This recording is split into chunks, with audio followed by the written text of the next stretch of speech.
MAERS provides a variety of reports you can use to review or analyze your MAERS data. This tutorial will go through and briefly summarize the various reports that you have access to in MAERS. The reports can be accessed under the Reports Management menu over to the left of your screen. Let's take a look at the Print MAERS Report function first. There's a couple different reports you can use if you want to print out a MAERS report or see a summarized total of your MAERS information. There's a source summary report and the MAERS data entry forms. Let's take a look at the source summary report first. Now, the source summary report is a report that I usually recommend sources use if they want a good summary of all their MAERS data put together in one simple format. This is the report that I recommend sources save to a hard drive or their network drive if they want a copy of their report they submitted, or if maybe you want to send via email a copy of your MAERS summary to someone else. This is the report I suggest you use. It's a source summary report. Now, once you open it up, it looks like this. If you want to export it to a different format that will make it easier to save or email, you go to this export drop-down box and choose the format in which you want to export it. I usually choose a PDF. Then you click on the export link. And what this will do is generate a PDF of that report, which you can save somewhere if you'd like for that MAERS data for that year, or you can attach it to an email and send it to someone in your company or consultant or whoever else might want to view a summary of your MAERS data.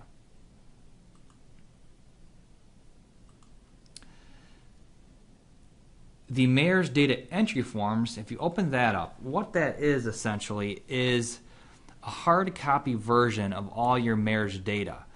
This is not required that you print this out or send it in. Some sources just prefer to have the actual older style MAERS forms somewhere where they can print them out, where all the data they've entered into the actual system is plugged into these forms. So this option is available for you if you are interested in looking at the actual MAERS forms. However, it's not usually necessary for you to print these out or save this version of your MAERS report.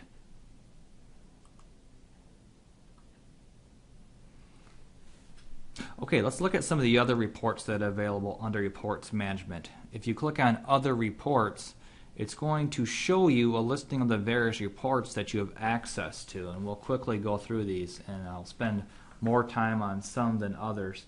First is the Additions report. Let's open that up. What this Additions report does is it displays all the stacks and emission units, reporting groups, SCC data, and prepare data that have been added to your MAERS report in this reporting year. So for example, if you added a new stack to the stack form, then that stack will appear on the Additions report.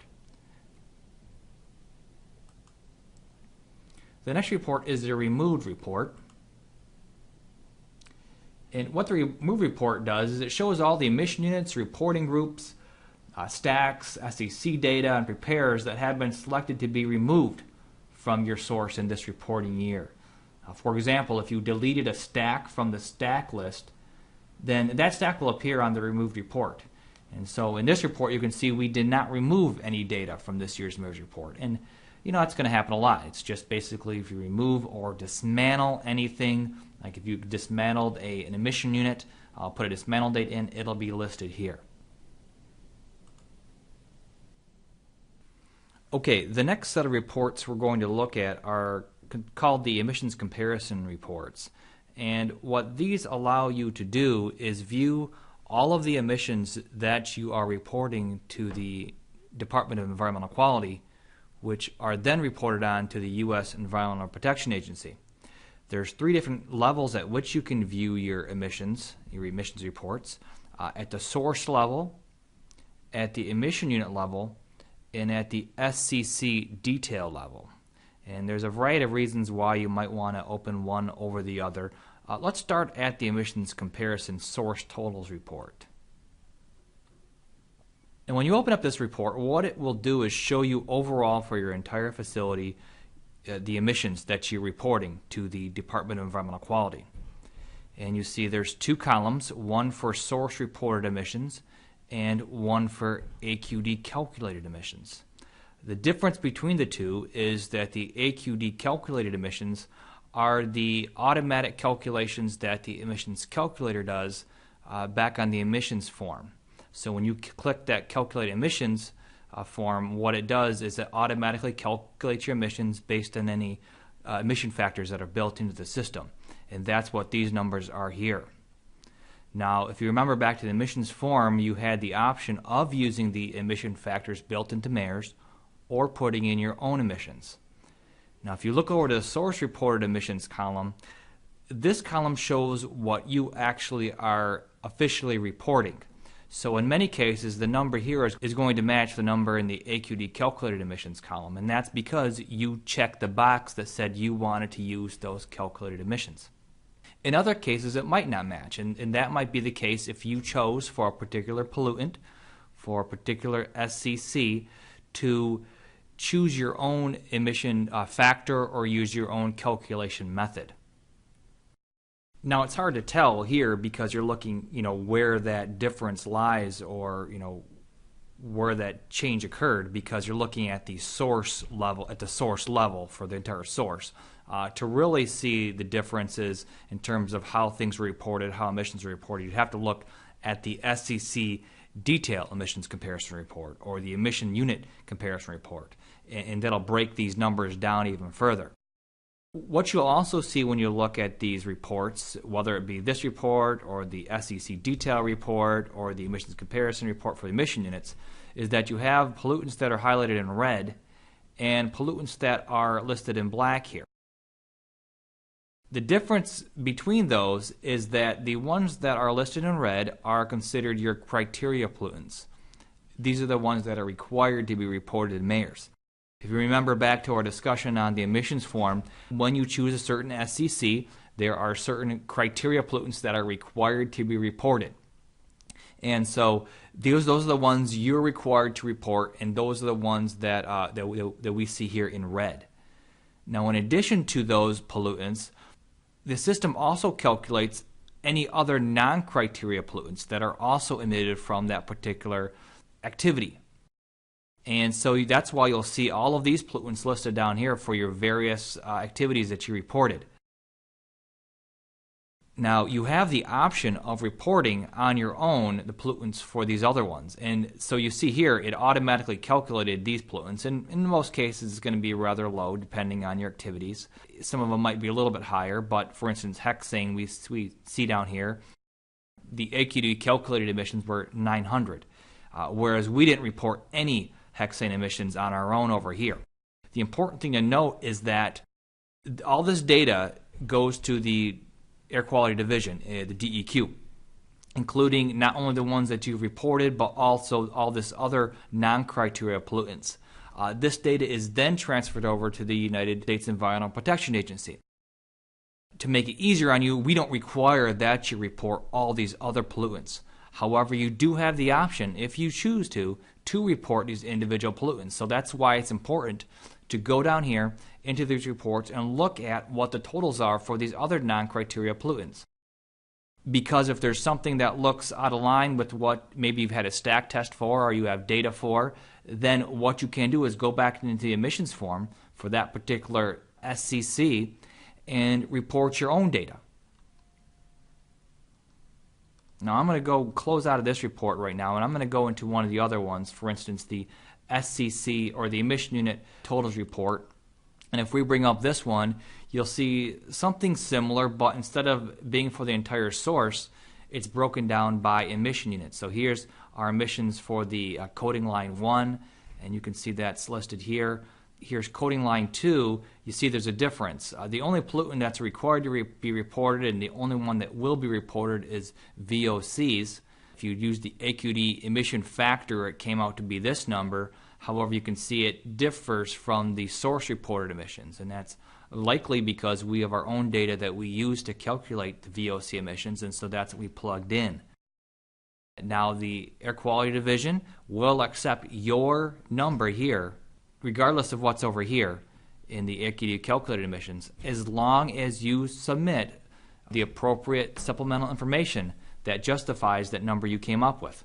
So for instance, VOC emissions here were 25,101 pounds. As long as you submitted the appropriate data, equations, whatever you needed to do to justify that was the correct number, that is a number that we will accept. You can also see when you move down this report a little bit, for instance, for our ovens and boilers, you've got not only the criteria pollutants again, but also all the other non-criteria pollutants. So you can see what's being reported as criteria and what's non-criteria. All right, let's look at the last report for the emissions comparison, and that's the SCC detail report. And you remember back to your activity form and the emissions form, the SCC is the activity that generates the emissions, and so you choose an SCC code, and an individual emission unit might have several SCCs associated with it, each having their own emissions. And so if we look at this report, I'll expand it here. You've got your emission unit identified as well as the SCC down here. And again, you've got your AQD calculated emissions on the right-hand column and the source report emissions on the left-hand column. So we'll pick one here, for instance, ovens and boilers. It's our reporting group that we have here, and this is for distillate oil use. There's also another SCC down here for natural gas use. It's the same group of ovens and boilers. So here again we can see on the right-hand column, these are the criteria pollutants that are emitted from the distillate oil combustion for that year. And these are the other non-criteria pollutants that were reported. And on the left-hand side, you've got the source reported emissions, and in most cases they do match up, although you can see here, for instance, on like the SO2 emissions, there is a difference between what AQD calculated using the emissions factors built in versus what the source reported. And the source reported emissions are actually based on a stack test that they conducted, and so we would accept this being fine as long as you submitted the appropriate backup data. And again, the one thing you'll want to do is not only look at what the criteria pollutants are, but also the non-criteria pollutants to identify if there's any pollutants, non-criteria that you didn't report, that the Air Quality Division is reporting, that doesn't maybe match up with numbers you have at your facility that you might have data for. For instance, if you look at our natural gas combustion and our ovens and boilers, we've got all these non-criteria pollutants listed down here. I'll actually go to the second page of this report. Here's additional pollutants that are emitted. And let's just look at, for instance, hexane. Air quality emissions that are being reported as 900 pounds. And that's based on the emission factors that are built in. This is the number that's going to go to the Air Quality Division, and then subsequently will be reported to the U.S. EPA. If you didn't agree with that hexane number, for instance, you had your own data through mass balance equations, or you had some other stack test data or something else that would show that the hexane emissions were much lower, or maybe not even emitted from the process, then what you'd want to do if you want to enter in your own data for hexane, you would go into the emissions form, as explains in the emissions form tutorial, and add your hexane pollutant in there, and then add what you're reporting as hexane emissions. And again, you have to make sure you have the supplemental data to back it up, but as long as you have that supplemental data, whether it be a stack test report or a mass balance equation or a different emission factor that's acceptable by us, then we'll accept that number. And that's then what will be reported to EPA. It will be your number as opposed to the one that's listed here. So those are the emissions comparison reports. There's 3 of them, and they are quite useful. You know, this is probably the most used report, second only to the source summary report. So I recommend you definitely check this one out before you submit your emissions, or maybe even after you do it, just to have a report that shows what your various emissions are at the source level, emission unit level, or the SCC detail level.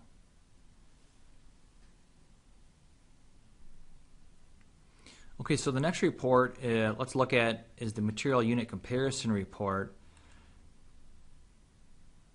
And And when this report pops up, essentially what it does is it lists any source classification code, throughput material code, or unit code that do not match the default SEC material codes and unit codes in the MAERS SEC reference tables, which are built into the systems here. And so in most cases what this means usually is that you have selected an SEC code here that doesn't have an emission factor associated with it. So there's no emission factor or code that it ties back to on our reference tables.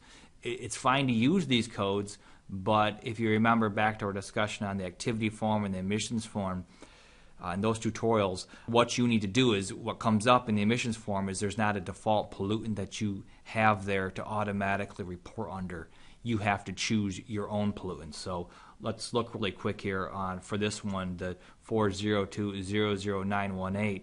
If we look back on the activity form for the source, here it is. We open it up. It's for a purge and cleanup operation. The material being methyl ethyl ketone, and it's listed in tons.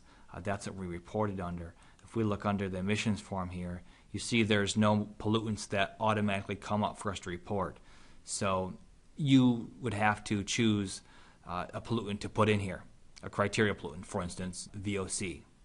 Okay, so let's go back to that report, and that's what you'll see here.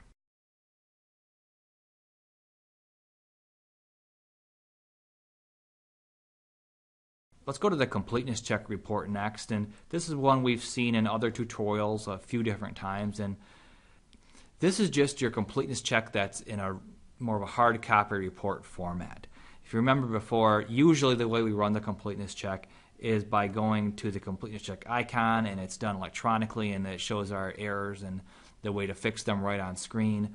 This completeness check report is just a written format, a report format of that same report. Most sources won't need to use this, but some do if you want to print out your completeness check for the purposes of emailing it to somebody or saving it somewhere. And finally, the billable fee subject emissions report. What this report does is really more of a report you'll use when it comes time to look at your billable emissions estimates. Here there's nothing in there because we have not submitted this report yet, but what it does is it's going to show you your actual fees subject to emissions and your billable emissions. And this is explained usually in a letter you get from the Air Quality Division when it comes time to look at your billable emissions estimate. Okay, so those are the reports that are available in MAERS. Again, just to summarize how to print the reports and save them in different formats, let's go through that again really quickly. So if we open up, for instance, the emissions comparison report here, if we wanted to save this report in a different format, you can go up to the Select Format drop-down box and choose the format you want to save it in. If I ever do, I usually use the PDF format. Then you click on Export, and it'll export it into that particular format, as is shown here. And this is usually the format we use we save it somewhere on our computer for our records, or we'll email it to somebody, or even if you want, you can use this to print off and put in your file.